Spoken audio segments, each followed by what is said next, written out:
Good evening, everybody, and welcome to the season finale of the IMSA Esports Club GT4 Sprint Series. My name is Olaf, aka Bob's Racing, and I'm joined tonight by Dennis to secure our season finale, not the championship. Championship has been won already. We'll show you a quick graphic of that later on, who won the championship if you haven't been with us recently. But we do have still a fight for second and third place on our hands at the track of Watkins. Glen, Dennis, welcome in. Yeah, nice to be back. Nice to be commenting on the final race. As you said, championship's over, but second and third place is still up for grabs. And yeah, it's going to be exciting. Yeah, we have a few drivers that are still up for our second place positions. We have Pico Houseband Gonzalez still in the fight for second place with Herschel as well, with Lindner and Trapp still in the fight for third place. So our drivers still able to participate for the high points, for the big points, and for some good positions in the championship. Track for today, like I said, Watkins Glen. We have the full track layout. So we have the boot added. We have the chicane, from what I can see. So it's full of action everywhere. Track lab, real quick.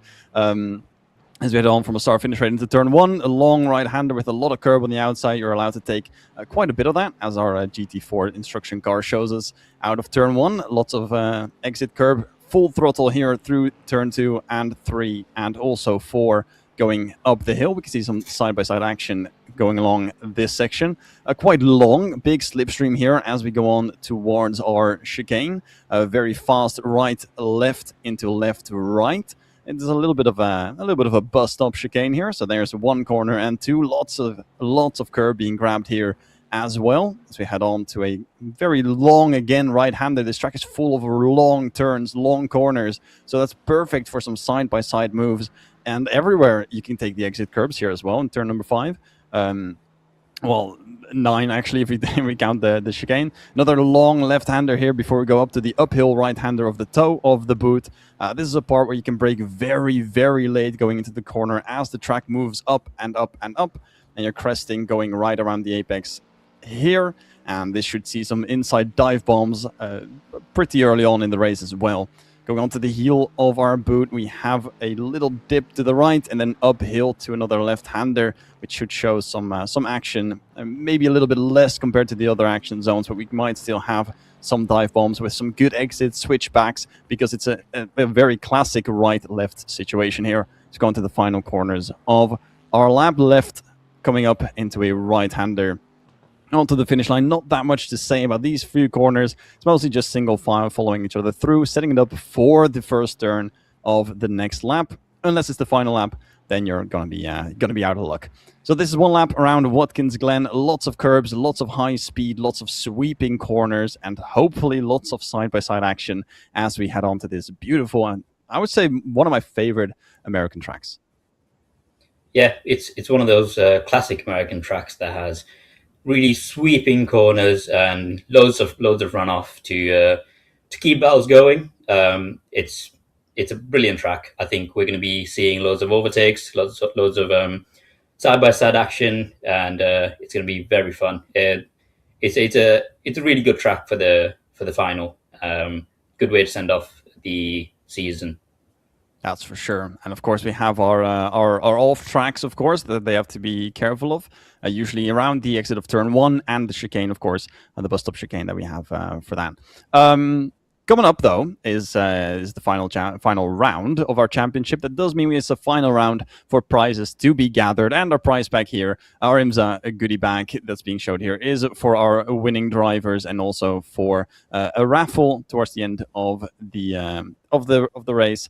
Of the event. So everyone who has not won the race will get one choice or one ticket into the raffle as a chance to be elected for a winner of this prize pack. And of course, speaking of winners, we do have our championship winner, and that is Russell Soto. Congratulations on winning the championship and securing it last week out at Virginia. And now we have basically a victory lap around Watkins Glen for Russell Soto to show off what he can do on this track if it was still going for the championship, because I don't think he's going to give anything but his best today in Watkins Glen.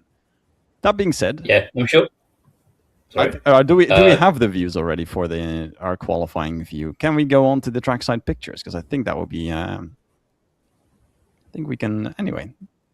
Maybe not. Denneth, as you were saying. Yeah, yeah. No, I'm sure he'd be happy to win these races as he's done so far, just for the bragging rights. We've seen how dominant he is, and 3 more rounds, 3 more wins. I'm sure he'll happy to take it. Yeah, he's currently sat at 426 points. The next driver is Michael Pico with 319. That's 107 points difference. That's not even the amount of points that you can get within one event. It's 93 is the maximum, as we are now shown our trackside pictures that I was waiting for. Currently, qualifying is underway. We have about 9.5 minutes remaining. Everyone set some laps in practice, and from what I heard, it might be a little bit tight up in the front for our practice, for our qualifying. So Soto might actually have a little battle on his hands for the qualifying. There's a little bit of a guideline for our point system. Like I said, Pico is second place with 319. Trailing with 27 points behind that is Halsband. 9 points for the back, Gonzalez. 28 points for the back is Herschel. They are all still in the fight for that second place. Lindner and Trapp are still in the fight for third place as well. Second place is just a little bit too far out of the way. And everyone behind Traps, that's Archie Woods in 8th, Fierro in 9th, Jackson 10th, and so on and so forth, are out of our top 3 contention, but they are still quite close. Like Jackson's only 5 points away from Fierro for 9th place, so that still can happen today if these drivers are thin. Yeah, it's going to be interesting to see what Pico does. I think for the past few races, past few events, he has been stealing that second round due to the reverse grid nature of it. That taking that win and just allowing the race to go on. So if he can do that again here, I think he's going to be in a really comfortable spot. We have seen Linda, Halsband, and Herschel be very quick and end up ahead of Pico for multiple rounds. And yeah, but that win in the second round that Pico takes every now and then is a massive advantage to him for that championship position. It's going to be interesting to see if that happens again. I think Herschel and Halsband and Gonzalez especially will be trying to get their win for themselves, but Pico does manage to do that quite often. Yeah, we do have our telemetry showing that Soto is going purple for now across the entire track. So that means that he is on his way to continue that dominant streak that you talked about, Denneth, where he has won so many races before and is probably looking to start this first race on the front foot. Our qualifying is 10 minutes long. We do have 3 races for us today. We have race 1, 15 minutes, race 2, also 15 minutes, and race 3, what do you know, also 50 minutes. Our qualifying will set the grid for race number 1. For race 2, like you said, there's a reverse grid. Our top 10 is being reversed, where if you finish 10th place, you will get pole position for race number 2, and then race number 3 grid is set by the results of race number 2. So Pico going from that reverse grid, of course, just being a few places below Soto, who has some trouble overtaking cars at several points during the season. If he leads, he's off. If he's second or third, he needs to put in a little bit more effort, a little bit more trouble to get past. He does eventually most of the times, but it's going to be a little bit more difficult if a driver like Pico is stacked up just a few cars ahead of him. I'm going to try and do his absolute best to stay in those high-paying positions and hopefully get a victory under his belt as well. Yeah, I'm wondering if Soto would play the team game now that he's won the championship, giving his teammates at Days a fighting chance to overtake Pico in the championship positions. I know they're not that close to Pico. Pico just needs to have some trouble in at least 1 or 2 rounds to for Herschel and the others to catch up to him. But yeah, let's see if Soto plays that game. From the looks of it, this is Soto going across the line of 54.2 provisional pole. Halsband is second. Lindner set in first lap time of 55.1. Pico very close behind that, so that will be a fight. At the between Houseband, Lindner, and Pico. Lindner, unfortunately, not capable of going to that second place, of overtaking Pico, but can still take some points away. Like you said, the team game between Soto, Houseband, and Lindner, all phase drivers, they can all play that little team game with Lindner just taking some points away from Pico and just allowing Houseband to go a little bit further up in the standings. It's 27 points. That's the exact amount of points that you get in second place and one more. So second place gets 26 points, first place gets 30 points. Pole position will give you another 3 points. So if anyone can conquer what Soto has been doing for now, it's absolute domination, they will get those extra points and maybe allow them to jump into that third place. Yeah, Russell Soto, as we all know, provisional pole position 54.2. That's a 5/10 gap to Houseband. I think there is quite a gap, but I think this will go down as the drivers put in better and better laps and just getting used to the track, getting their lines right. Pico goes down to P5 as Gonzalez. There's a 54.9. That's a pretty good lap time, and Lindner immediately puts a 54.8 as a reply to Gonzalez. It's actually a phase 1, 2, 3, 4 right now. Houseband does 54.2, overtaking Russell Soto by 200ths. Yes, it's very tight up at the front, like you said. A phase 1, 2, 3, 4, Gonzalez and Pico. 5th and 6th, Gonzalez is what we're looking at right now in the currently in the middle part of the track. So Houseband actually going faster than Soto. I don't think we've seen this happen that often. Houseband is on his second lap, or this was his second lap. Soto has only done one. He's on his way to complete his second lap now, as there's only 3 minutes remaining, about 2 laps to go for everyone to set their lap time. Houseband doing a phenomenal job because there's not many drivers that have beaten Soto in qualifying. Yeah, we haven't seen that much, but I have a feeling that Soto just is taking his time to put in that huge lap and take that pole position, unless he wants to get between himself, his phase teammates and the other championship contenders. It's gonna be interesting to see what he does. So far, we have seen Soto put at least 5 seconds between himself and the next car, but so far I don't think he has done his big lap so far. Now, this only time will tell us what that is going to be. Gonzalez parking it to the side. That's going to be his qualifying over. Lap time solidified there with a 1:54.9, 5th place at the best. Houseband here through the final section. You can see it's quite quick here. Another very big runoff area to the right. Also a place where the drivers need to watch out for their track limits. Close to the wall. Theoretically, you can't go over the line. You can't go over track limits there, but you can hit the wall, which of course is going to slow you down a lot during your race. Houseband, not an improvement. Herschel and Pico also showing yellow. Soto now around the final corner. Let's see what he can do. Yeah, so coming across the line, and he does not improve. Oh no, he does improve by a 10th, just under a 10th. Yet not the gaps we've seen him do so far, but I have a feeling that he's taking it easy.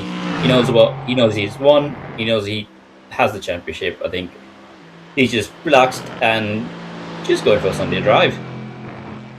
Yeah, of course, like you said, the gap being just under a 10th.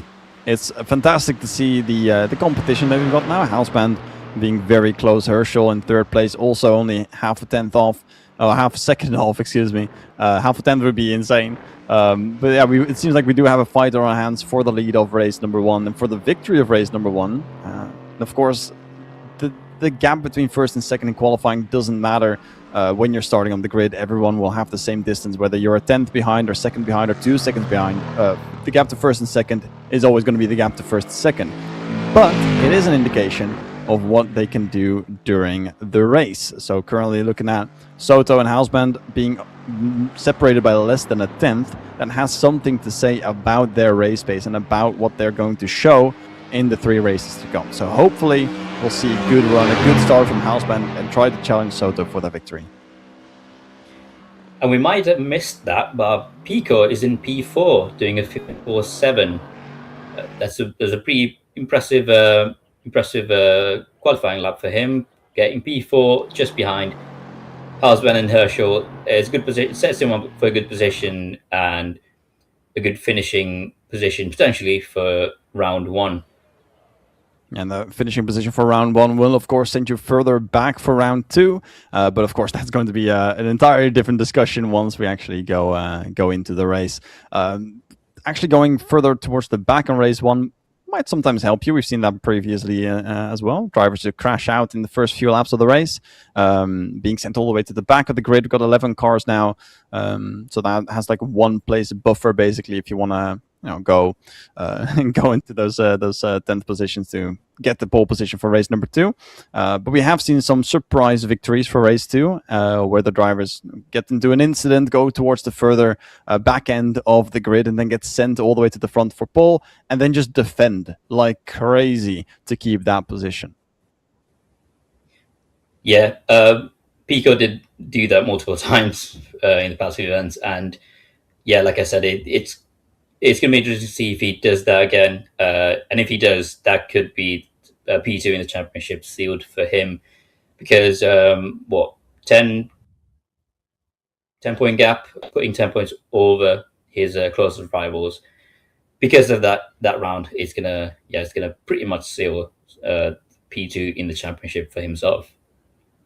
Yeah, currently Pico is at 319. Hausman first next with 292. So there's 27 points between the two. That is about the same as a race victory at this point. So if Hausman stays close enough, he might be able to, gather minimal points compared to Pico, but he needs 27 in total. So that means if Hausman wins all 3 races, he's going to get 90 points.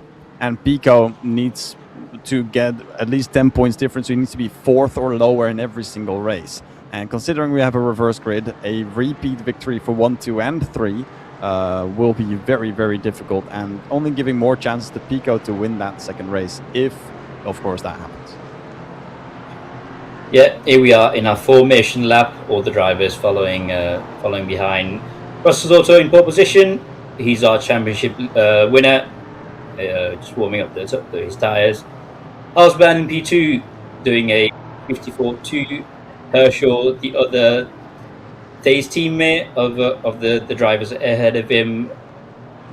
And just behind we have Pico in the bright purple and blue Mustang. He's the current defender of the P2 position of the championship. Just behind him, Lindner in the number 9 Mercedes, another Thay's driver, just too far back for the championship positions. But Gonzalez, again, another challenger for Pico in the championship, P2.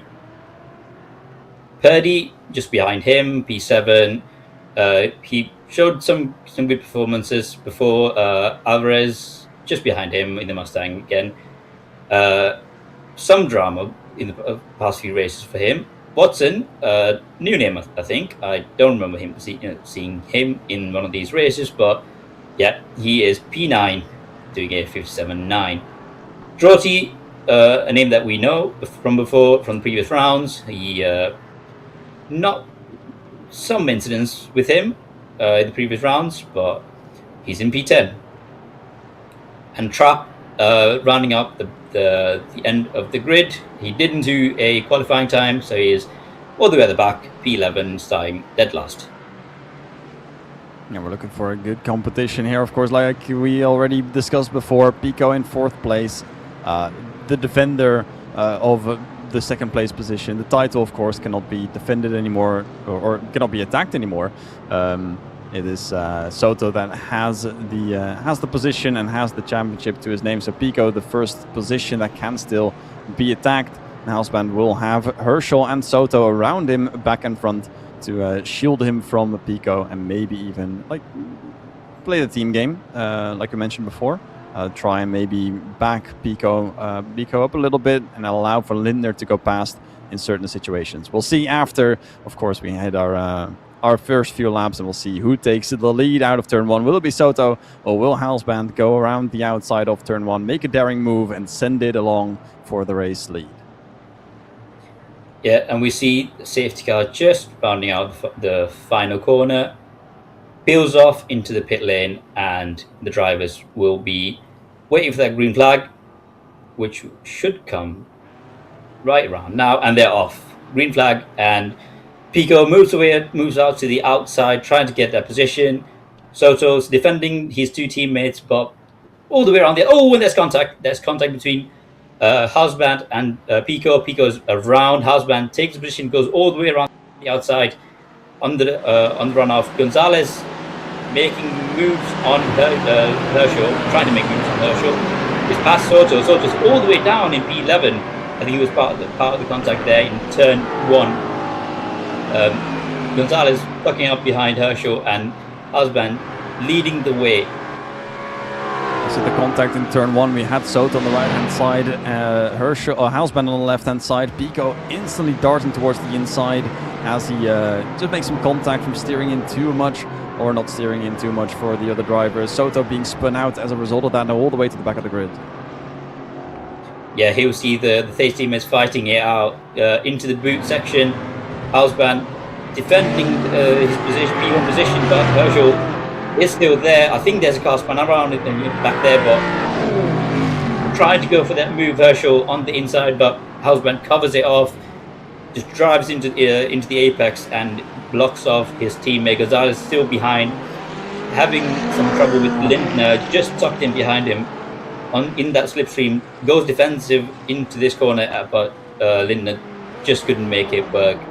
Still behind Gonzalez. Halsband just driving away a bit now, away from Herschel, and are still defending that final P3 position. You had some spins from Watson and Purdy later on in the first lap. Soto, of course, spinning out after the first turn. Watson later on, and then Purdy as well. And we saw that right before we went onto the boot. Purdy going sideways and hitting a tiny wall, and being sent to the back. Soto all the way up to 8th place for now. Halsband looks to be a bit clear here, and there's no signs of team games. It's Halsband and Herschel, every man for himself, as Gonzalez was aiming to get that second place, but couldn't make it in the end. For now, Halsband in the lead. Does recover to P5 after that contact there. I don't think he suffered too much damage. Hopefully it's just minor damage that he can recover from. Just in the back of this leading train here, Halsband and Herschel, P1 and P2. Gonzalez just behind Herschel, trying to look for a gap, look for a move potentially. I think Herschel is close to, well, now it's even, but he was closer to Gonzalez than he was to his teammate Halsband in P1. Lindner just behind all of them, pretty equal intervals at the moment, but I think Pico is closing up to Lindner, trying to get that move done. Purdy, you can see the interval going all the way up to about a minute. So that shows Purdy being out of race 1. Increasing the gap all the way. Watson has going again. Alvarez has gone past Soto up to 8th place. Closing the gap was about 4 seconds when you first saw it. Now about 30 seconds later, it's just over 3 seconds. He'll be with Totti pretty quickly to fight for that P7 position. Pico joining this battle, the top 5 within 2.5 seconds, and it is looking mighty close between Pico, Gonzalez, and the Thais drivers. Yeah, all of these drivers part of that championship battle for P2. Some of these drivers maybe a bit too far away to pose a huge challenge, but just being in that fight does give them a good chance. Pico and Lindner very close to each other. Halsband just driving away from the group. Ooh, very close to each other. Pico and Lindner. Pico just driving right behind the gearbox of Lindner, but losing out at the end in the first corner. Now Lindner and Gonzalez very close to each other, 3 tenths separating the two. Can he make a move into the bus stop? Maybe a bit too far, but tucked in behind the slipstream. And the attempt that Pico had done to close up and maybe get as close as possible. Actually bit him a little bit in the behind later on, having to brake a bit more towards the end when Lindner was already accelerating, allowed him to just go away a tiny bit from the fight. Pico being left behind and only able to accelerate once Lindner was gone, and that just sent him a little bit further back, increasing the gap and allowing Lindner to fully focus on the fight ahead, and now chasing down Gonzalez, and this looks like there's a move just waiting to happen. Yeah, Lindner's very close to Gonzalez. He is trying to look for that move on the outside, on the inside, but we've seen Gonzalez defend really well before. Will he do that again? Drivers ahead of him, just driving away from him at the moment, but I think he's looking at his rearview mirror right now, sliding a bit into the hill, out of the hill, and just keep maintaining that gap so far. See picture in picture in the cockpit of Lindner chasing Gonzalez. These gaps cannot be closer. Yeah, already half a second between every single driver. Hausband and Herschel. Gonzalez still quite slowly making the gap a little bit bigger, but Lindner quite close still to Gonzalez. Pico also dropping back a tiny bit. We can see the onboard from Lindner. See what he sees in the back of Gonzalez, just getting closer ever so slightly. And here just following through turn one. Not close enough to do anything just yet. I really thought up the hill into the boot, into the toe, was going to be a move. He was quite close, closer than he's been the entire lap. But I think he's just going to maybe sit behind the slipstream for a little bit, try and follow through, and maybe on this lap he'll try something into the toe. Yeah, Soto, fastest lap. He's very quick. After that incident in turn one, he is driving like the championship is not over yet. Very quick and chasing behind Doty. Seemed like contact there. Doty goes round and Soto passes, takes P7. Interesting to see if there was contact there. Following right behind Doty and just losing it. If there was contact there. Now we see Lindner and Gonzalez very close to each other again. Can he make a move into the hill? That's probably the best overtaking spot right now at the moment. Tacking up behind. Gonzalez goes defensive, trying to block Lindner from taking that inside line. Tries to make a move around the outside, but it does not work. And it does invite Pico into this fight, as well as Hausband and Herschel drive away. Yeah, it looked like maybe netcode between Doughty and Soto. In the end, Soto was always going to get that position, and it can also just be the fact that there is the curbs in the bus-up chicane. If you take them just a little bit too harshly, you'll just be sent up in the air. Car gets unstable. You don't have that ground effect that you would have if all four wheels are touching the ground. So you just lose a little bit of aerodynamic grip, and you all have to do it all mechanically. And sometimes it just doesn't work out for you when you're trying to make a turn. When you land, maybe the car gets a little bit too much force on it, increase the mechanical grip while you have the steering wheel still at the angle where you lost the grip. So you're trying to overcorrect, land on the wheels, get too much force on the tires, and just get instantly sent towards the place where you want to go.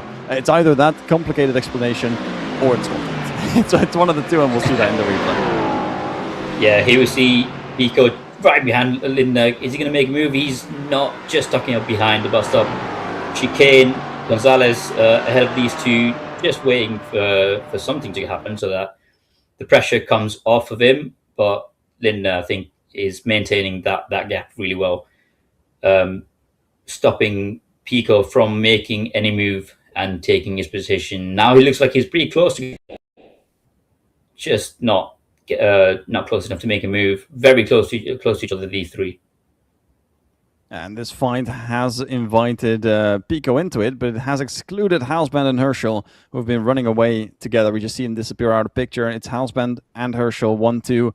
7/10 is the difference between the two, and they're leading 2 seconds over Gonzalez, who constantly has to worry about this man behind Lindner. Looking for an attack. Gonzalez looking defensive every now and then, keeps it on the line for the majority of the time, deeming that Lindner is not close enough to make a fight or make a move. And that's maybe because Lindner just isn't pressured enough to make a move, because Pico behind is also still just vibing, just chilling, not really going too offensively, not really showing himself in the mirrors, and Maybe he's just waiting for the perfect opportunity. Maybe he's waiting for Lindner or Gonzalez to make a mistake while they are fighting. But Pico not putting up the pressure so much that Lindner feels pressured into making an attack on Gonzalez. Yeah, the gap with between P1 and P2 staying stable so far, but right now the battle is here for that final podium position. We see Gonzalez and Pico go a bit wide. I think that still should be within track limits. Well, very close to each other, going up to the bus stop. I don't see a move happening. Linda might try to look on the inside and maybe put Gonzalez off his line, play those mind games, but nothing doing so far. Pico very close to Lindner. All three of them, in fact, very close to each other, but all of them tucking up behind Gonzalez in his slipstream and just waiting for an opportunistic move to come. Pico just taking a wide line, trying to cut back early and gain some momentum, but still not. Oh, and he makes a late move in through the inside of Lindner. I think Lindner goes a bit wide in at turn 9 there, and Pico gets that move done and is P4 now.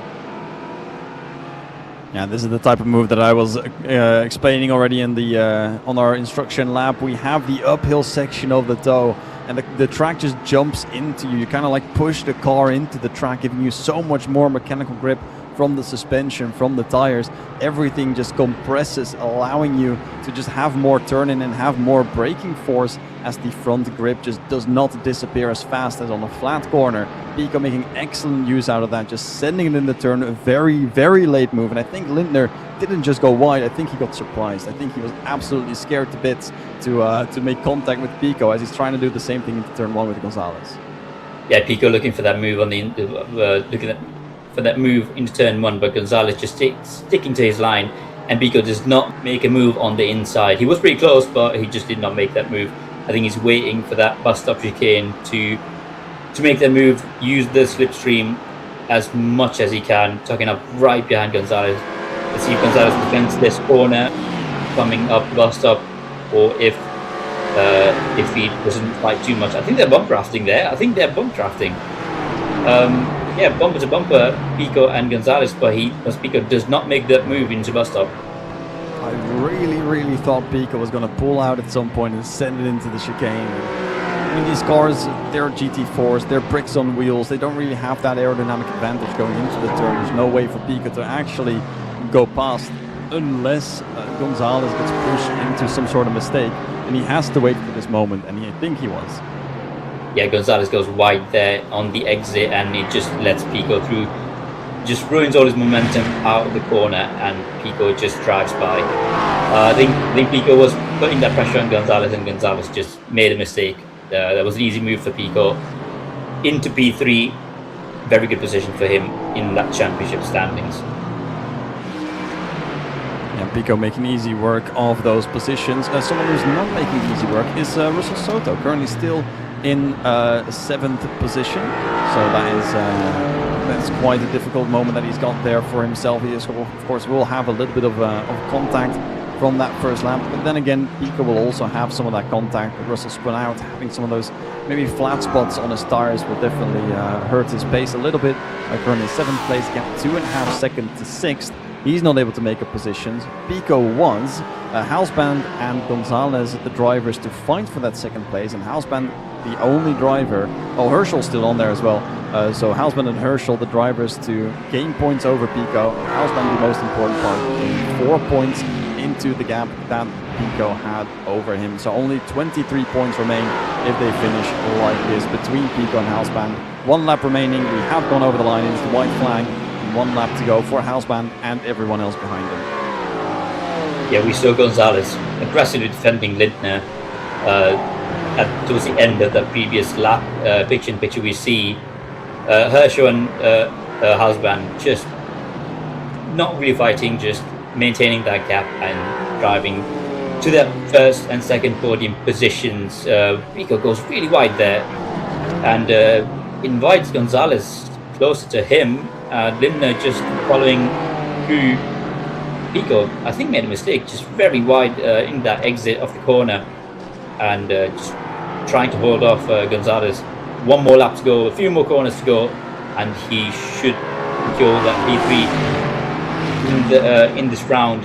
Then trying to look for a way through Gonzalez, but Gonzalez putting up a good effort to maintain his position, and Hausband and Herschel just driving effortlessly to the line. A few more corners to go, and that would be a win for Hausband, and P2 for Herschel. Pico still defending from Gonzalez, and Gonzalez himself defending from Lindner through the final corner. Hausband taking the check flag and winning round 1, and Herschel coming up behind him for P2. It's a classic one for the Thais drivers. Just this time it's not Russell Soto, it is Hausband taking the victory in race 1. Herschel tucked up right behind Pico, gaining that 3rd place. Gonzalez and Lindner with 4th and 5th right behind in the gap, within a second between 3rd and 5th. And that is quite a rough one for Pico. He's made a lot of overtakes and allowed himself to gain that 3rd position, very much under pressure from the drivers behind, but he's done admirably. Soto's going to be starting somewhere in the top half of the top 10, so he's going to be very happy to at least start there and try to make his run in. But this is the problems that we were talking about before as well. With Soto, if he starts in pole position, he runs away with it. If he doesn't start in pole position, he has trouble. Clean air, brilliantly. A little bit less today, as the gap went from 4 seconds to 2.5. He only got a few seconds out of the way in that clean air. Might be due to damage. We'll see after the race if we can ask him a few questions. But overall, I think Soto a little bit disappointing. Pico, very much a good job doing of holding on to that 2nd place. Gap has only shrunk down to 23 points. 2 rounds remain, so 23 points for Hausband is a little bit less than what we want, or what he would have wanted for that 1st round. On average, needed about 9 points per round. So he'll have to do a good job of getting those in the next races. If Hausband gets another victory, which reverse grid, very unlikely, Pico will have to finish at least 6th or lower. And doing that twice in a row is going to be even more difficult. So Pico, with this amazing performance, might just have secured the P2 in the championship.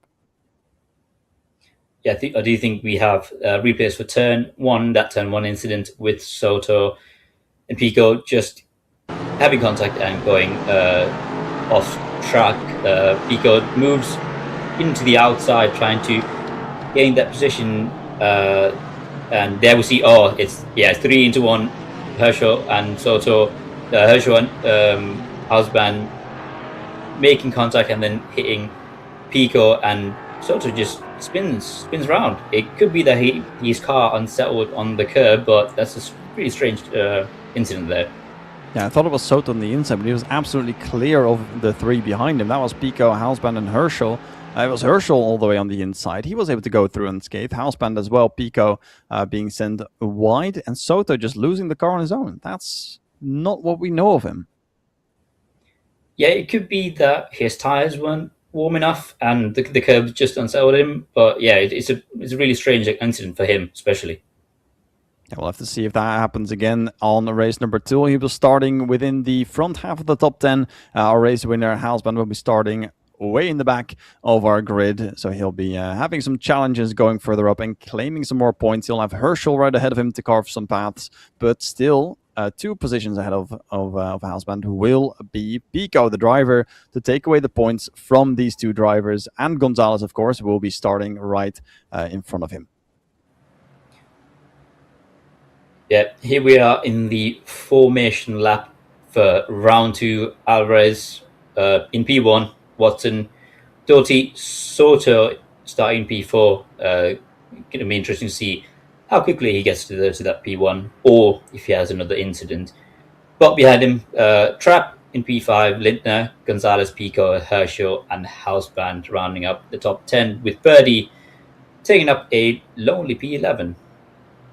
Yeah, Purdy with that incident on lap 1, going all the way back to position 11, and then having spent some time in the pits after rejoining the race, not close enough to get into the top 10, so we'll be starting in the position that he left off in. Houseband being sent to the back, Alvarez in first place, pole position after finishing in P10.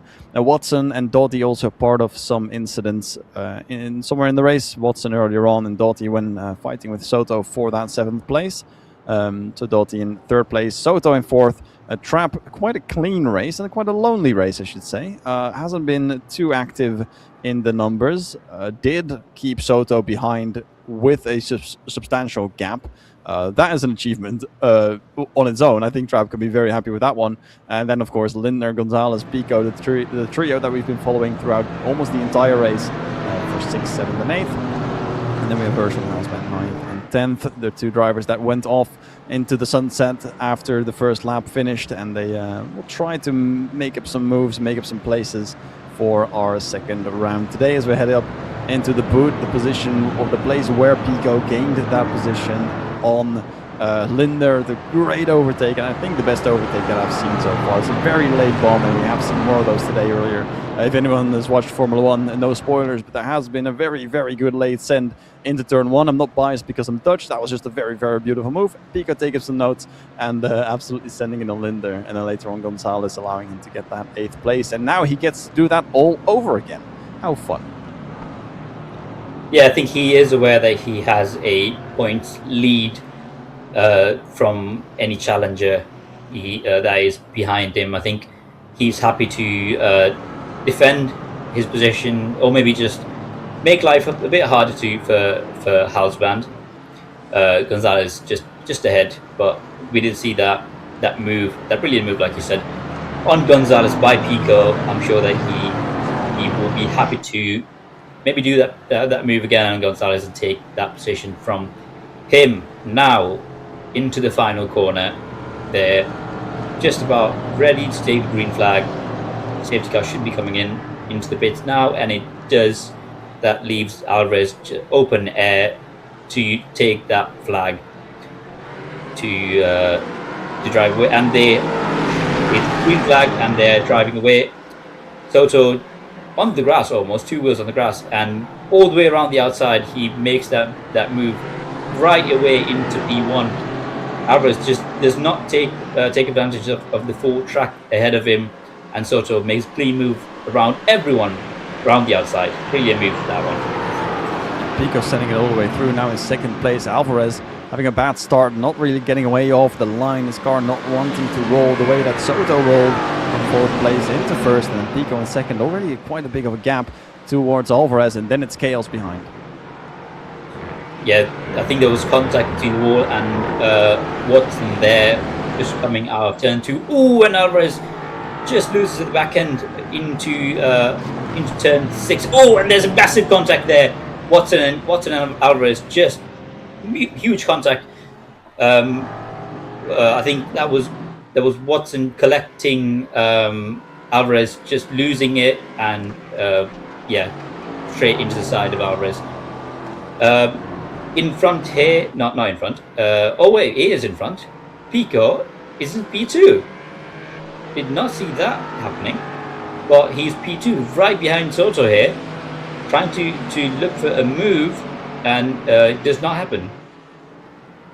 Yeah, Soto leading the pack out of turn 1. Pico going very wide out of turn 1. Unsure if that is all legal overtake, as he went with 4 wheels way over the curbs, but he did get that 2nd place after Alvarez just bogged down a tiny bit.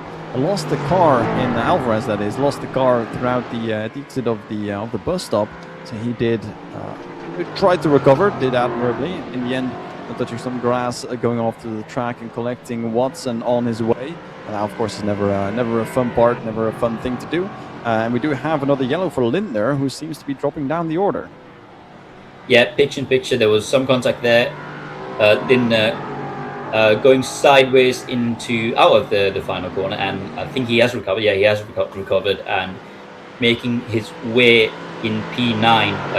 Obviously, Alvarez and Watson, huge contact, and they're all the way in the back. I do believe in the pit lane, could be.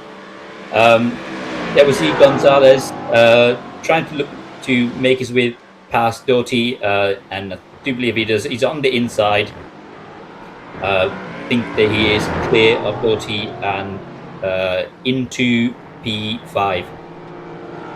Just behind Doty there, it's Trap. Ooh, there's more contact, or just sort of losing the car, and Pico, allowing Pico to gain P1. Sort of, I wonder what happened there, but just losing the back end maybe, and allowing Pico to get that P1, and he is off 1.8 seconds, 1.2 seconds in fact, ahead of anyone else. Hasban in third position. Herschel, I think Herschel was in P3, but Hasban gains that position off of him just behind Soto, a second behind Soto, and Gonzalez in P5. Yeah, was it contact though? That is the question, because we saw Soto on lap 1 spin on his own in the previous race, in race 1, and he had a mistake that he didn't repeat, luckily for him, in the second round. But he might just, out of these corners, the mid-speed corners, just lose the rear at times. Maybe that's the way his car is set up, and seeing that happen in race 1 gives me some belief that it might be the same here in race 2. But then again, Pico was dangerously close, so it could be either or for this incident. Yeah, it's going to be interesting to see a replay of that incident there, but positions are as they were. Pico in P1, very handy position for him in that championship. Right, if it ends this way, Pico is P2, solidifies P2 in the championship. Hasban just too far behind to catch up to Pico.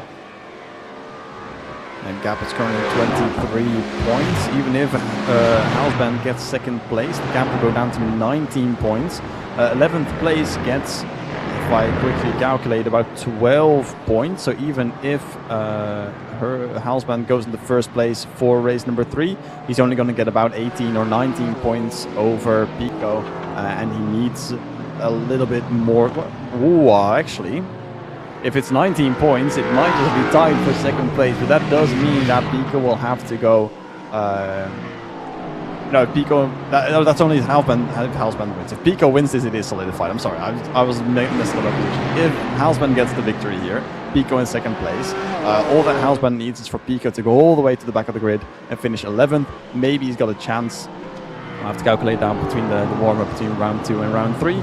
But if Pico gets the victory here, yes, he will solidify that second position, and it will all be ice to Gonzalez to take away that third place, because there's only a tiny few points between that third and fourth place. That has grown a tiny bit after this first round, and is, from the looks of it, continuing to grow with this race. Yeah, Russell Soto just catching back to Pico after that incident there, looking to get their move and help out his teammates in the championship. Very close to each other. Soto goes into the inside. Is Pico going to make life easy for him? Yes, well, easy-ish, because Soto just drives into that inside and takes that position off of him. Pico sticking behind Soto. Maybe he's going to counter move into the bus stop coming up now. Very close to each other again. Soto goes defensive into the inside. Pico on the outside. Is he going to make this move? Very difficult to do on the outside of the bus stop, and no. So Soto just drives around him from the inside, and what that does is gives Housebound impetus to get Pico in second place, but Herschel goes round the inside into that corner and takes the position off of his teammate. Now they're side by side going into the boot section, and Husband retakes that position that he lost to his teammate, and now inside, looking through the inside, and goes all the way around the inside to Pico to gain P2, taking that overtake, making that overtake, just like Pico did to Gonzalez the round prior. But they're still side by side. Does not complete the overtake. Still side by side, going into this corner. Houseband on the inside, and finally does make that move stick, and does leave Herschel just behind Pico, trying to get that move again, but yeah, Pico losing many positions in the space of one lap. And no sign of team orders anywhere. Houseband and Herschel fighting it out side by side throughout the middle part of the track. Houseband, an amazing overtake, doing Pico special into the toe of the boot, getting the overtake done. Herschel now getting closer and closer to Pico to try and drop him some more points and giving Houseband some more points in the process in terms of the championship, as Herschel does go towards the inside. But Pico is not one to give up that easily. We saw one was making an overtake into the bus stop chicane onto our championship, our champion, Russell Soto. So that might be a move to come as well, as they're going side by side through 2 and 3. Yeah, side by side, Pico and Herschel going up to the bus stop. I think Herschel makes completes the move before the bus stop and covers the racing line, stopping Pico from making any more moves on him. Now, bumper to bumper, I don't think Pico can do much at the moment. I think Herschel has completed the move. Here we see, looking back from Herschel, Pico just following him behind and goes a bit wide. Don't think that was on purpose. Closes up to Herschel with that concertina effect and just loses that. Moves to the outside and loses a bit of time to Herschel. The team game is what we talked about before race 1, but I think it's even more important in race 2 and race 3, because Houseband, as it stands, does not have the chance to gain the second place. There's 23 points between Pico and Houseband. If they finish like this, that gap will shrink from 23 to 18, and that is the exact gap between P1 and P11 in terms of points. So if Houseband and Pico finish like this, Houseband will have to win and Pico will have to gain 11th place in the final race for them to tie. I think in terms of wins, Pico will get the position anyway. So if they are playing the team game, Soto would be backing up, getting Houseband into the slipstream, and then just send it with the two like Herschel and Houseband did in our first race.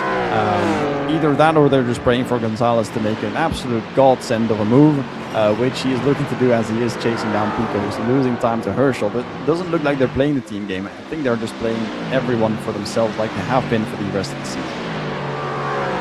Yeah, Pico just seems to be losing a lot of time. I wonder where that's from. We did see him have spectacular pace in round 1. Again, a bit wide towards the exit of bus stop, and it just invites Gonzalez into the fight. Again, wide again. And yeah, Gonzalez makes the move on Pico. Pico losing out P4 to Gonzalez. Wonder what happened there. He was wide out, coming out of bus stop, and again into turn 7, I believe. Yeah, Pico making some mistakes. You've seen this in race 1 as well. He's just going places where drivers should not really want to go on a racing line, just a bit wide everywhere. And I know it's Watkins, Glen, it's an American track, you can go wide everywhere. That doesn't mean that you absolutely have to. And Pico just picking the back end of those lots and just going back to 5th place. Gonzalez up to 4th is going to be very happy with this one, because he needs quite a few points to beat Houseband, who has just increased the lead. And if Gonzalez can now set the pace, there he is, our gray car there in the back behind our 3 Thais Mercedes cars. Gonzalez has got some work to do to gain that 3rd place, but he is still a viable option in the 3rd race, of course, as the results of race 2 are going to be setting the grid for race 3. So Gonzalez into 4th, Pico into 5th is going to be very happy times for Gonzalez, because that means that a strong driver like Pico is going to be starting behind him. But we did see the start today in race number 2. Pico from absolutely nowhere into 2nd place. It's starting position don't really matter anymore in that sense. So it's whatever, man. Anything can happen. It's been a hectic 2 rounds in turn 1. Start the race. I wonder if we should expect that again to round 3, or if they're going to behave themselves. But yeah, let's see. As it stands, Pico is losing some some ground in the championship, I think Carlsbad is going to be very happy with the events as it's transpired. But again, still huge gap to B2 for Herschel to overcome. I wonder if Pico is struggling because Trap has closed that gap to Pico quite a bit. Is he going to make a move on him? That's going to be even more trouble for Pico in the championship, and Houseband going to be very happy with this if Trap makes a move on Pico, making his life easier to get B2 on the third round. As it stands, 23 points between Pico and Houseband.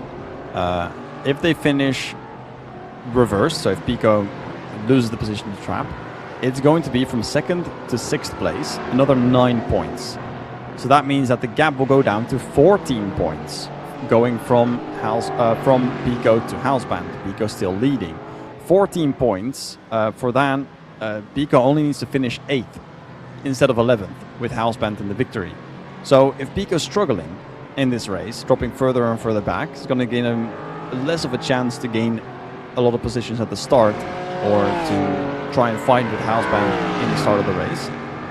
So that means that Houseband's going to have an easier time. Still, Soto's not helping him at all. It's still his own achievement at this point.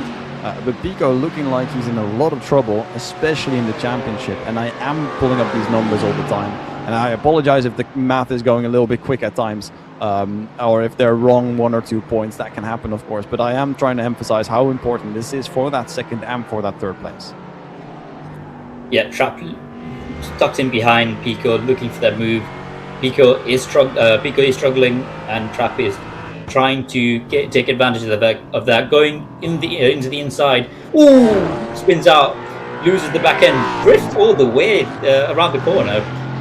Very good job saving that, but loses that potential position into P5. Pico maybe breathing a sigh of relief, struggling obviously, but that danger of Trap is now over. Now that it is white flag, and Soto coming round towards the final corners and sealing that victory. Another one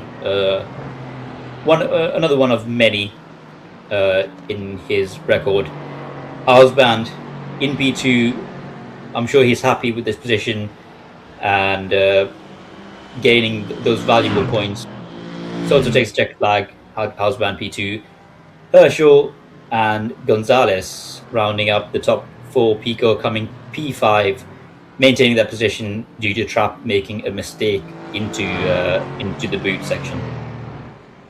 The moment I saw Trap's car go sideways, running in the 90s started playing in my brain because of the drift. I thought he might just spin it, and we just saw him round the corner, still sideways, completely counter-steering, and then catching it.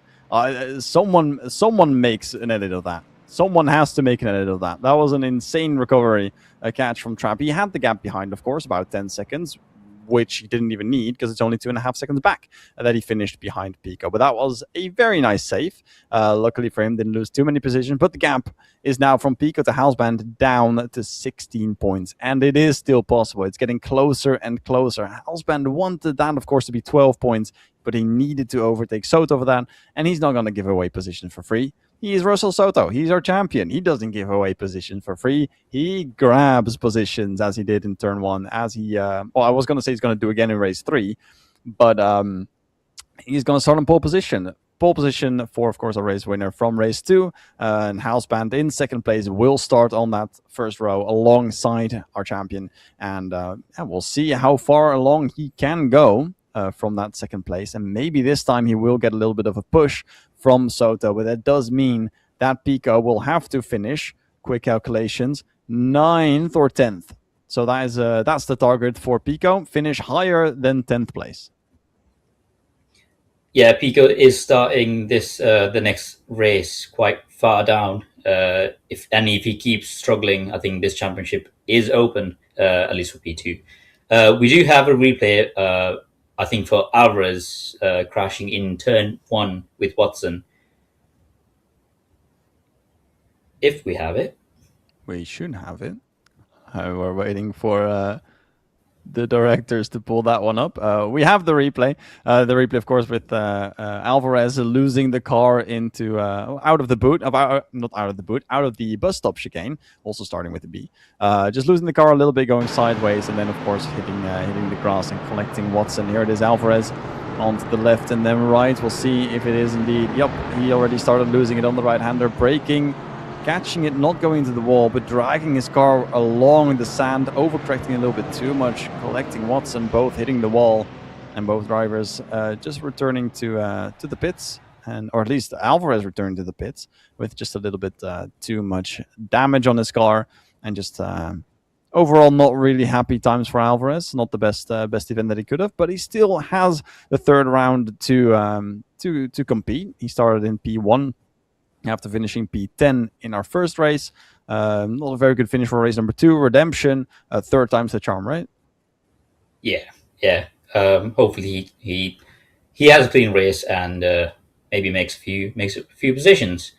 Saying that, Pico is ahead of him, and if he does make up positions, trouble for Pico. I think we have the replay for Soto in lap 2, I think, was the save. Yeah, Pico looking for that move on the. I think there is contact. There is contact coming out of turn 7. Soto just loses the back end because of that contact, but saves it. Doesn't lose too much time, and drove with anger to gain that P1 back. Soto, of course, with the save, saved his entire race, but Pico gaining a lot of positions. But in this way, that's not the way to gain every position. A small tap towards the rear, Soto's car unsettled, but of course, a very fast driver, good driver, able to catch it quite well, and able to rejoin, like you said, into those positions up top and claiming the victory after the 15 minutes have ended. We have a warm-up going on now. We've got about 12 minutes remaining. Do we have anything special that we have to address before we go to round 3? We have seen a lot of overtakes. We have seen a lot of action, a lot of side-by-side action, a lot of, well, I would say front-back action that we saw before. Some contacts as well. Some mistakes here and there out of the bus stop chicane. I think we've covered everything. I would like to see a trap save one more time, because as you said, that was spectacular. Yeah. Can we get the race directors? I'm looking at you right now. Can we get a quick little replay on the trap? We've got about 12 minutes to go. There we have it. I almost started clapping. This is Trap right behind Pico, trying to look towards the inside. He loses it right here on the turn and loses the rear. And there's the send. Oh, narrowly avoiding Pico, and then sliding it very neatly back into position and able to keep it out of the barriers. And that was completely under braking. And that's all because of the track, the nature of the track. It's Watkins Glen. This is up the hill into the toe. There's also another uphill further on. But if you go uphill, that does mean you have to go downhill somewhere. And that left-hander is a little bit downhill. And that has the opposite effect of when you go uphill. The car does not push into the track. The car gets pulled a little bit away from the track, loses you some suspension power, loses you some grip. And that allows your rear end or your front end, in this case the rear end, to just slip out from under you and just lose you a little bit of grip and then go into one of those slides. Yeah, he will see some of the cars, well, all of the cars in the warm-up session, just trying to find their rhythm again. Maybe testing new lines, maybe experimenting with their lines to see where they can find more pace. We see Doughty just driving around in the boot section, just practicing, warming themselves up for the final round here. Now, some of these drivers have had cars with quite a bit of damage from those first few laps. We've seen that in race 1. We have seen that in race 2. So that means that they might have been racing 2 complete rounds with a lot of damage. And like you said, getting that rhythm in is important. And if you race 30 minutes with a damaged car and all of a sudden you have a fully repaired car, it's going to drive a tiny bit different, and you might be a little bit unsettled when you do have that completely clean car once again, and you might be overcorrecting for some bits of aerodynamic or mechanical grip that you were missing because of those damages. And overcorrecting is never good if you do have indeed a completely repaired car and does not have any damage on it. So just having these 10 to 15 minutes to drive around the track with a clean car just gives the drivers a little bit more confidence once they do have those mistakes or those incidents in the first 2 races.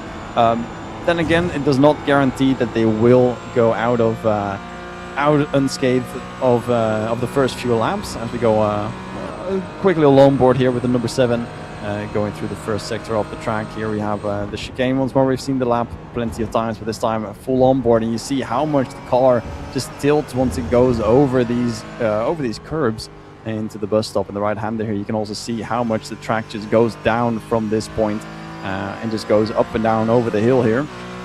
This is the downhill section where Trapp lost his rear. We can definitely see that the car is going further down. And now we are approaching the toe of the boot, again going all the way down, and we see how much the track goes up here. It's just a lot of up and down throughout this track, and this is the positions of the places where you can lean a little bit more on those tires, rely a little bit more on that mechanical grip if you don't have the aerodynamics in cars like these GT4s, and just make your way through the track a little bit easier with these uphill sections, a little bit more difficult on the downhill. Again here onto the heel, another uphill, going quite steep on the straight bit and then falling off on the corner. That's of course the opposite of what you want to happen, but unfortunately the track's just built like this, and that requires a little bit more skill from the drivers. Again, a few curbs being hit, and of course the car's just tilting a tiny bit. You see the camera being gyroscoped towards the horizon, and you see how much the car moves and tilts and just rolls on its axis. That was the direction I was going for, rolling on the axis, just taking a little bit more movement than on the regular track. Yeah, as you said, it's a track with quite a lot of character, loads of elevation, really good elevation as well. They're all in the right places, especially in the boot section. Yeah, very, very fun. Here we see Pico and Gonzalez very close to each other. Wonder what they're doing. This is some battle practice, right? I mean, these two have been driving together for a little bit. Maybe they're just limit testing a bit where it does not matter too much. So maybe they're just slipstream testing and making their way through the track, trying to see where they can defend and where they have to defend in order to not lose any positions.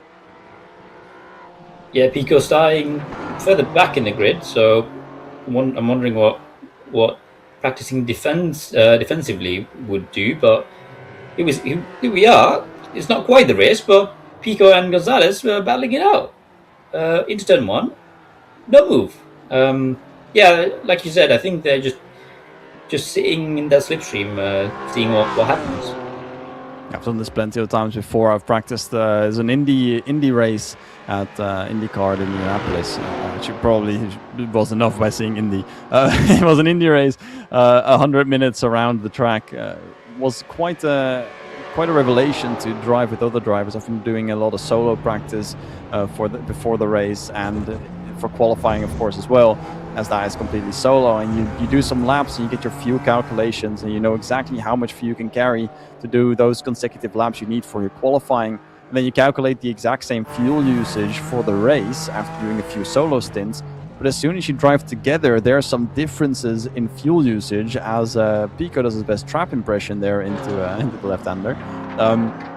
And there's some different calculations compared to leading the pack and trailing the pack. Gonzalez in this one trailing a little bit more throughout the past few laps, and that might just impact his fuel usage. And Pico, being in that, I think, 6th place is where he's going to start after finishing 5th in race number. Oh, actually, no, he finished 5th. That means he starts 5th. He does have a few positions to gain, but he might just be in the slipstream for the majority of it, and just wanting to take a little bit less fuel to gain that advantage, but still not run out of fuel towards the end of the race. So that is maybe what they're looking at here. Fuel differences, if they're communicating between the two. They are, of course, not. They are, of course, fighting for the same position. Still, second place up for grabs for Gonzalez.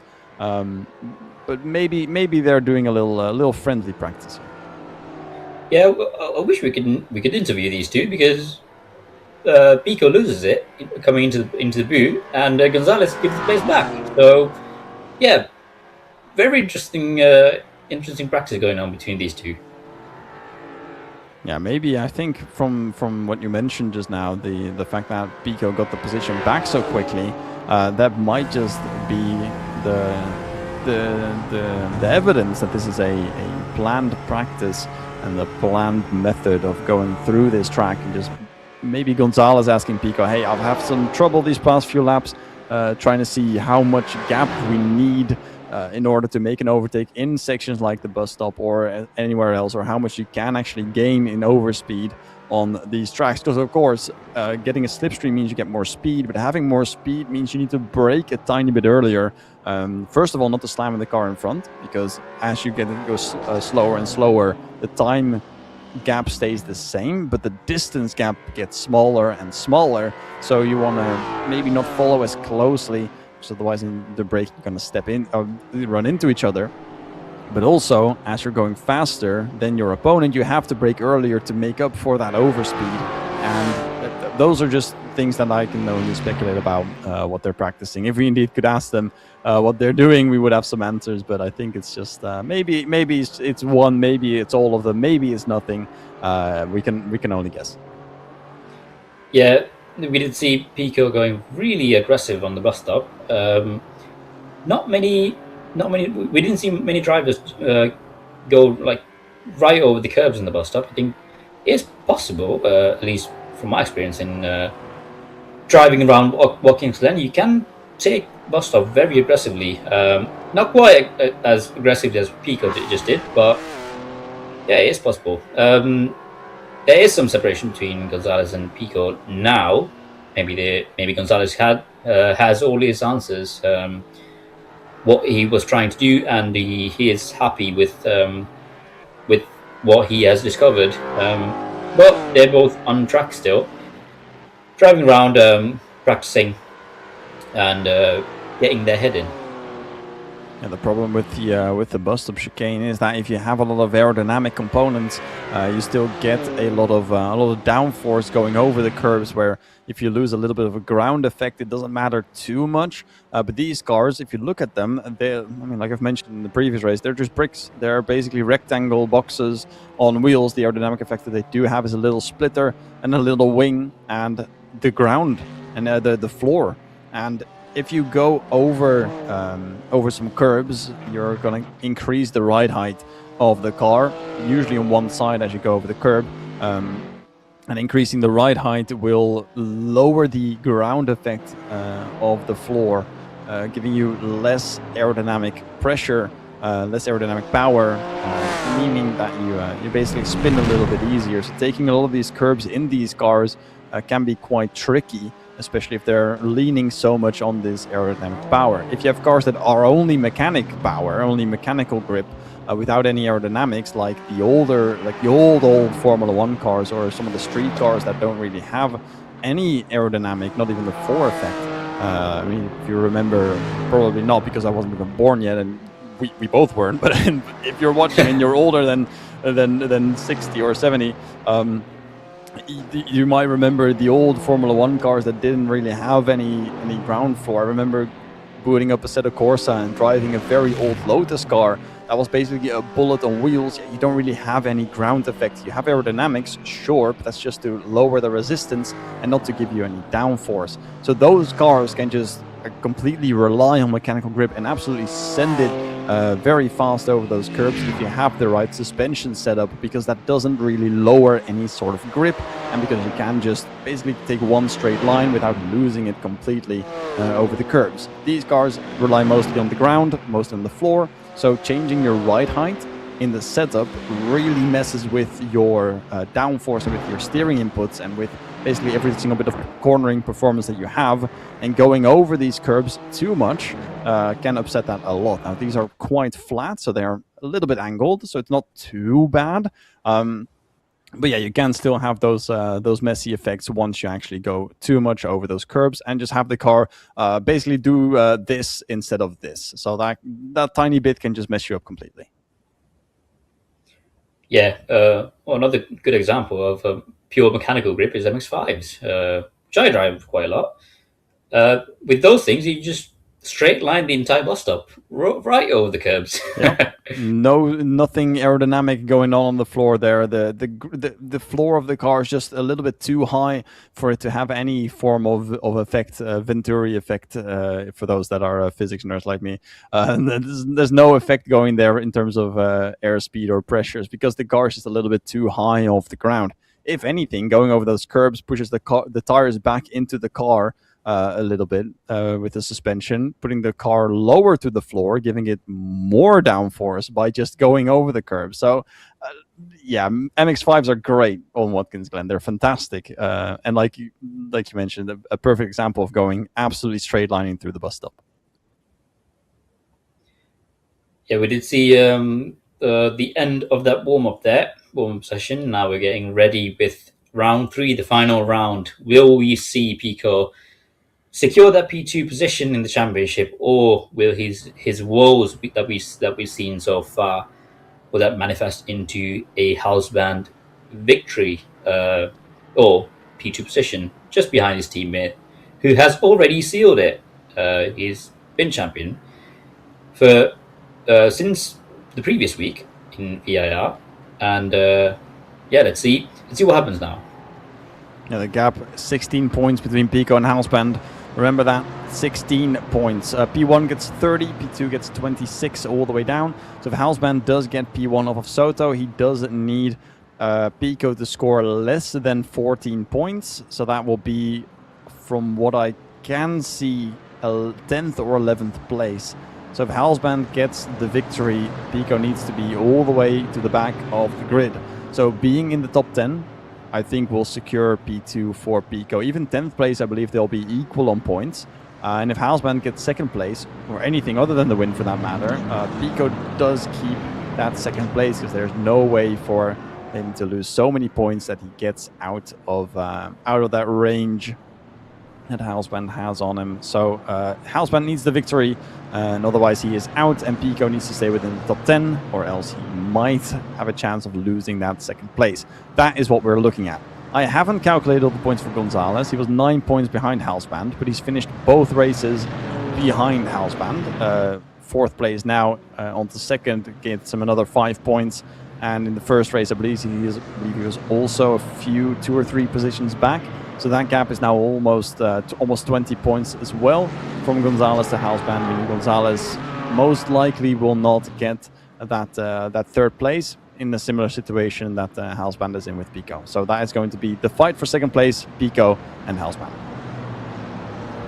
Yeah, I think Pico is aware of his positions in the standings so far. I think if he can just keep it clean, keep it on the tarmac, not have any incidents, I think he could walk away with P2 in the championship. He just needs one person behind him to because of Countback and himself having more wins. He just needs one person behind him, and I think that is a job that even he knows that he can very easily do.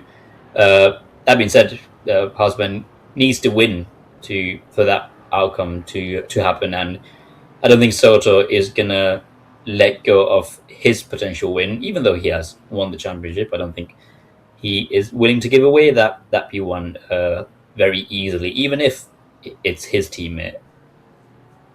Yeah, Soto, of course, also being a driver that has secured the championship, but that did not stop fighting for these winning positions. I don't think Pico will let up anytime soon as we're approaching the green flag.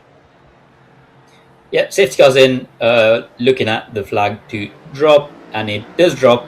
Pico, very aggressive, just tight behind next to the wall, trying to look for a move on the inside. But Herschel covers it off.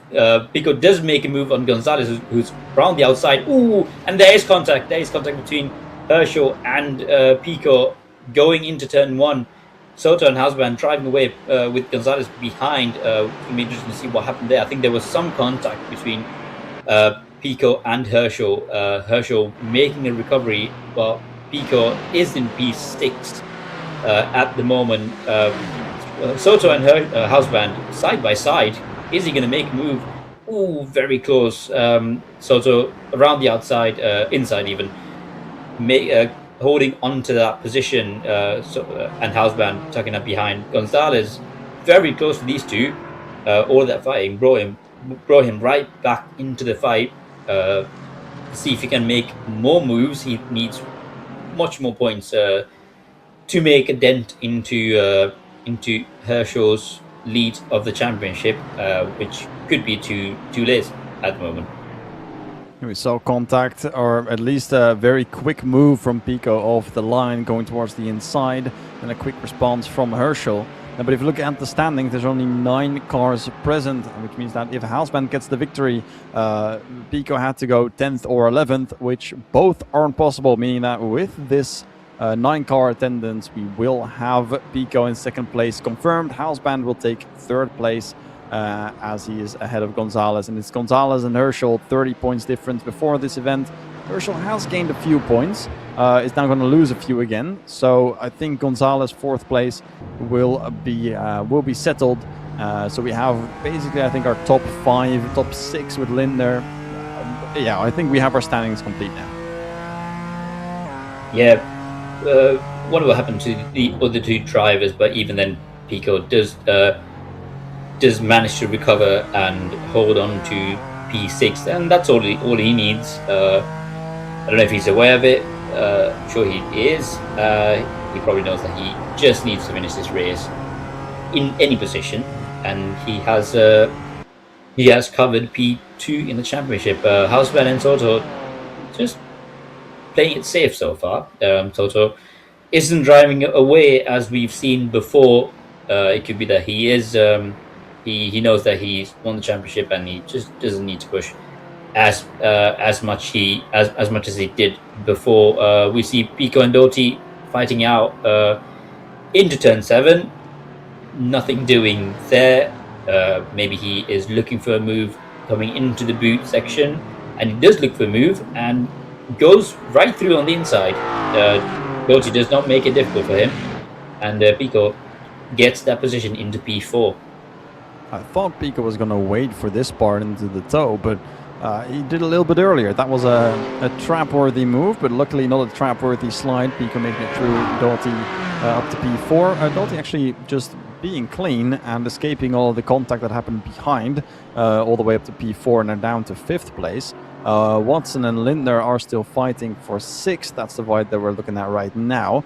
I believe these cars were also part of some sort of contact, Lindner at least, with Herschel further in the back on our first lap. We'll have a replay of that after the race ready for you to watch and to judge for yourself what's happened there. Gonzalez still close to Hausman and Soto, who I think are trying to just make a run for it and escape, but it hasn't really done too much as Gonzalez just has the pace to catch up. Pico being 4.5 seconds behind, quite a big gap to P4. The podium spot's pretty much secured. Just a question of who goes where. Yeah, I think, as I said, championship's over, so this is more of a fun drive for these guys. Just, having fun, driving around the track and enjoying Watkins Glen without any pressure of the championship. Soto, we will see on board Lindner, just following behind Watson, trying to look for a move. Watson just covering off the inside and then coming back to the racing line as he finds out that Lindner does not have the momentum to go around him on the straight. Lindner tucking up behind Watson, and both of them are catching to Doty, who's lost the position to Pico and is coming into the clutches of Watson and Lindner. Not the day for Doty, just doesn't have the pace. Might have to keep Watson behind if he tries to stay here, but the toe is quite a dangerous part to not defend in. But luckily, that's a bit wide for all of these drivers. Watson luckily tuning back into the racing line. Big flashes there for Lindner, who thinks he's been wronged. So he's got the front view seat of Watson now overtaking Doughty. Watson on the inside making a move on Doughty, and Doughty does not make it difficult. Very textbook move by Watson. Also, that does put a car between himself and Lindner. As we see right now, Watson pulling a gap to Doughty and leaving Lindner to deal with him as he drives away to keep that P5 position. Lindner now staring at the rear bumper of Doughty, trying to look for a move. Doughty does not make it easy for him. He covers off the inside, but he has. I think he lets him go. I think he just lifts off a bit and lets Lindner take the position. Wonder what happened there, but that just releases him, Lindner, to go ahead and resume the fight with Watson again. And Watson is looking ahead, but the gap is 3 seconds to Pico. Don't think that's a position that he'll be looking at anytime soon. So Pico having quite a lonely race, being 5 seconds behind Gonzalez. Now Lindner looking at Watson. Indeed, could get past Doughty quite easily. Doughty, I think, like you said, lifting off a tiny bit, but it might have just been pure overspeed as Watson goes wide, and that's side by side throughout the right-hander. Yeah, it's a long corner to be right on the outside for, and he does lose the position to Lindner. Lindner capitalizing on Watson going wide there, and it's very difficult to come back into the racing line once you're already wide. And Lindner placing his car on the inside and just taking that position again. Very good move. Watson trying to look to fight back, but I don't think it's enough. Lindner already putting a gap between himself and Watson. Yeah, Lindner doing a fantastic job of getting another position. Doughty now almost in the hands of Trapp and Herschel. Herschel fighting back from the incident on the first few laps. So he's currently in 9th place. Very close within here. It is about 2.5 seconds between Lindner and Herschel, the two teammates. That's not a lot of time between the group. And Trapp now having to worry because this is the view from the side. From the inside the rear view mirror, it's even more menacing. This Mercedes phase car is closing up on you. That's kind of like the thing. That's kind of a mental thing as well. Having a phase car behind you, you know that Soto is in one of these. Herschel's driving the exact same machine. So if Soto can win the championship with it, having one of those cars behind you is really, really scary. Yeah, we just saw turn one, Trapp going a bit wide, losing a bit of momentum onto this long straight, and there we are. Herschel capitalizing on that mistake by Trapp and carrying the momentum through turn 1 and 2 and taking that position. I think Trapp does yield the position, knowing that he is vulnerable and making life easier for both of them. Just lets Herschel go. Now Herschel hunting down Doughty. He's been losing positions hand over fist so far, and I'm willing to bet that Herschel is next to take off a position from Doughty. And Doughty today just not having the pace to stay here. Herschel now towards the inside. The Pico special allowing him to go up. He did it once. I don't know why I'm calling it the Pico special. He just did it very nicely, very neatly in the first race, and he's just earned that title, I suppose. Currently looking at Soto with Halsband is not really closing in, but these two are pulling away from Gonzalez. 3.5 seconds the gap now, almost 4. So the gap has increased in the previous 2 laps by 1.5 seconds, and that's just going to secure Soto the victory. He can still give it to Halsband if he wants to, but 9 points is simply not the gap that he needs. He needed 14 at the very least. So Halsband, even with the victory, will not secure that second place. And Pico will hold on to that position. And just a fun race now to finish it off. 5 more minutes, and we're going to see 3 laps until the end of our race, until the checkered flag. And it's still some prizes up for grabs, though. We still have our IMSA goodie bag ready for the drivers that win the event. So we still have something going on, as we are a little bit of a technical error there with our our screens, but we are back. Herschel looking to follow Watson through. Halsband very close to Soto as we are going to the closing stages of today. Yeah, Halsband making up some time on Soto. Wondering if Soto just wants to fight and just to have fun, but yeah, very close to each other. Let's see if Halsband can take the position out of Soto. Would be a rare sight. But yeah, let's see what happens. Halsband still tucking up behind in the picture. In the picture, we see rearwards from Soto. That is a big Mercedes in that rear view, but again, Soto just edging out a small gap to make any overtakes or late lunges not feasible for her Halsband. Yeah, you're saying Soto might want a battle, but I think we've seen that in qualifying as well. The pace that Soto has around this track is just not as dominant as with the other tracks. He just does not have the overspeed on one lap pace. So this might just be on raw pace with Halsband having the slipstream and Soto not having the slipstream.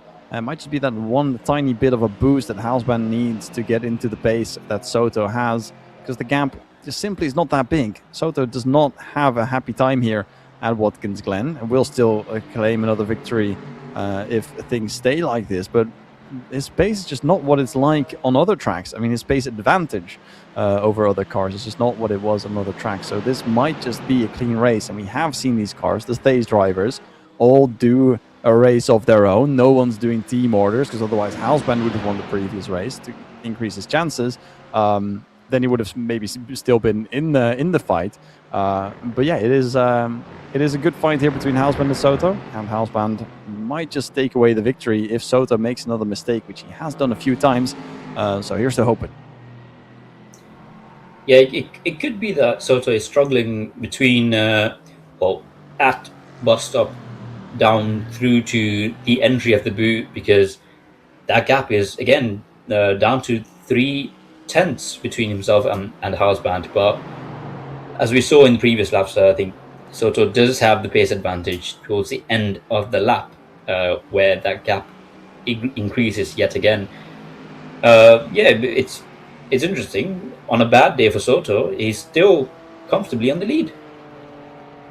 Yeah, of course, happy with the car that he's been driving the past season. A very good car, very fast car for a very fast driver.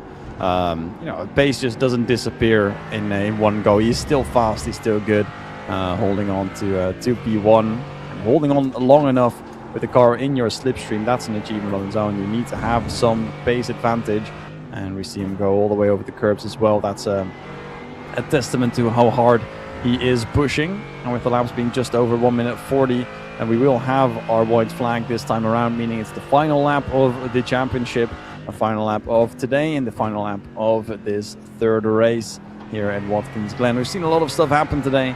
I don't think we're going to see any more overtakes except for the battle for first or the battle for 7th place with Watson, Doughty, and Trapp also still within a second. 3 cars within that small little space possible to make a fight for a position.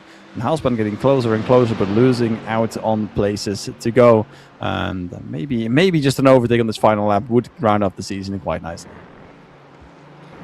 Yeah, well, there's no pressure on the championships. There's P2 is solidified now.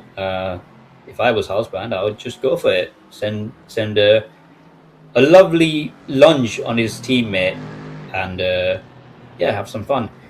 But we are in white flag conditions. Soto in the lead, leading Halsband. Very, very small gaps between these two. Not the performance that we've seen from Soto in previous events. Maybe he's just not suited for this track, or his setup is not quite right today. But even then, showing brilliant pace, and still in P1. Halsband just following his teammate, not quite able to get that position out of him, and maintaining that gap to him as they come across the penultimate corner. Very quick, very very fast, loads of runoff, as we see Herschel using those, Hausman using that into the final corner. Russell Soto our champion takes the checkered flag and wins the final race of the season, and champion of the season, the GT4 IMSA Championship. Yeah, Soto getting the victory, 2 out of 3 today. The house band in second, quite close still. Gonzalez takes that final third place. Pico in fourth, secures his second place finish.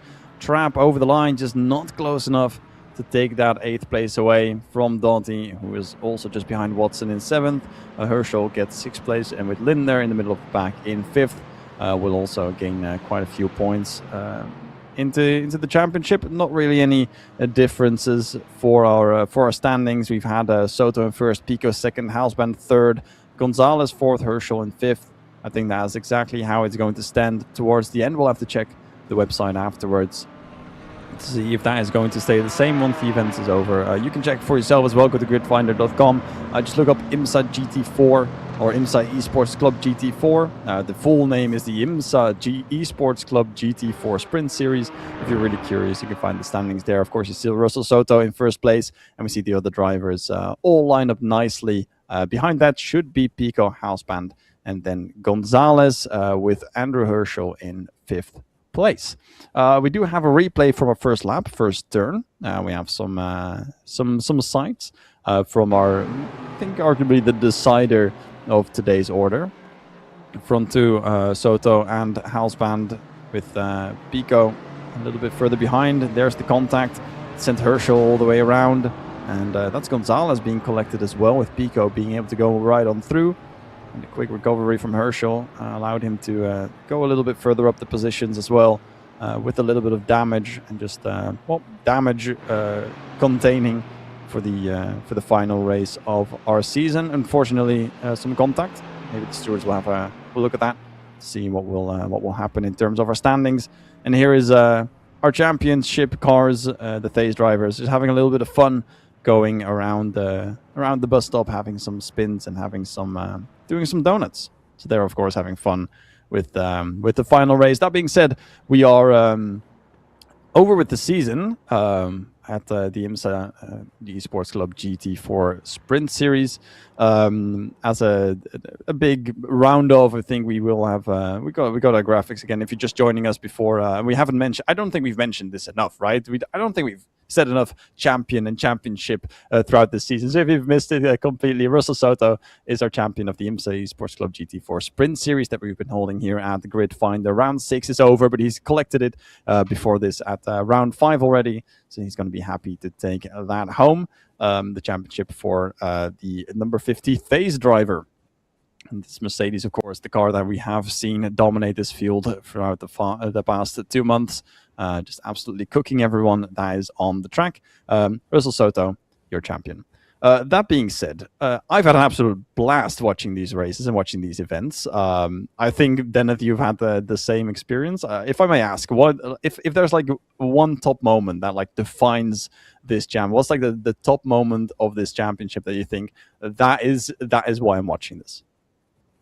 Well, it could be recency bias, but that slide from Trap is definitely up there. Has to be.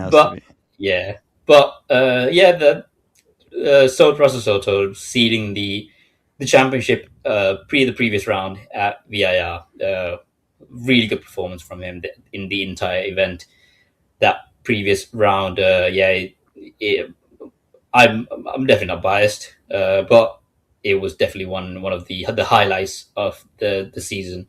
That we did see some really good overtakes throughout the season. These drivers putting up some brilliant moves, and yeah, there were a few. I can't really think of one specifically on the spot, but I'm sure there is replays of some moves out there. Yeah, we've had plenty of action. Of course, that was my answer is going to be. I mean, these GT4 cars, even though we've had quite some big gaps in qualifying in terms of pace, they still found each other on the track, and it's never been actually a very long, boring race at times. I mean, the races are only 15 minutes, but we've had 15 minutes of basically pure action every single race. There's always something, and we talked about this before the broadcast as well, that there wasn't really that much time last week to really speak between some of the moments, because there was just constant overtaking and action going on. That's, I think, what's been great around this championship.